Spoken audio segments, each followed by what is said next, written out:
ఇదిగోనమ్మా చూడండి నిన్న చెయ్యి ఇరిగిందని వీడియో పెట్టాను కదా! అటు చూస్తే ఆ పిల్లోడి చేతికి కట్లేదు ఏమి లేదు. వీడియో కోసం ఒట్టి అబద్ధాలు చెప్తున్నాం అనుకుంటారేమో. ఇదిగోండి హాస్పిటల్‌కి పోయి కట్టు కూడా కట్టించుకొనొచ్చేసిన. చెయ్యి ఇరికిందేమో ఆ కట్టేమో డాక్టర్ నా అంత లావున కట్టాడు. సరేలెండి మనకు చిన్నప్పటి నుంచి చెప్తుల్లా చిన్న పాముననే పెద్ద కర్రతో కొట్టాలని. అందుకని సేఫ్టీ కోసం డాక్టర్ మంచిగా పెద్ద కట్టు కట్టాడు. ఇలాంటి టైంలో కూడా తినటం ఆపరని అంటారేమో. దెబ్బ తగిలింది చేతికి గాని నోటికి కాదు కదా! అందుకని మామిడికాయ కోసుకొని ముగ్గురు తింటా అవతార్ మూవీ చూస్తున్నాం. మీ ముగ్గురే పెద్ద అవతార్ లాగున్నారు. మళ్ళీ మూవీ ఒకటి తక్కువ అని అంటారేమో. అట్టంటే ఎట్టా? ఇంక సరే కదా చెయ్యి ఇరిగిందని డాక్టర్ నాన్ వెజ్ బాగా తినాలని చెప్పారు. అందుకని బాధలో ఉన్నా గాని మా వారు కొంచెం చికెన్ తీసుకొని వస్తే దాన్ని వండుతుండా. ఇక్కడ చూడండమ్మా మా వారు మామిడికాయని ఎట్ట తింటున్నాడా? పిల్లోడికి చెయ్యి ఇరిగిందే బాధపడదామే అనేమిలే.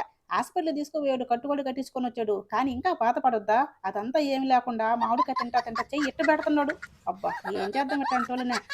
ఇది మీరు కూడా చెయ్యర కొట్టుకొని అద్దం కాడికి పోయి ఇట్ట ఫోటోలు తీసుకొని ఫ్రెండ్స్‌కి షేర్ చేయాలా. పిల్లోడికి కొన్ని పాలు కాసిచ్చి నేను కూడా కొన్ని తాగుతున్నా. బలంగా అవుద్దా? సరే గాని ఈ వీడియో నచ్చితే ఒక చిన్న లైక్ ఇవ్వండి.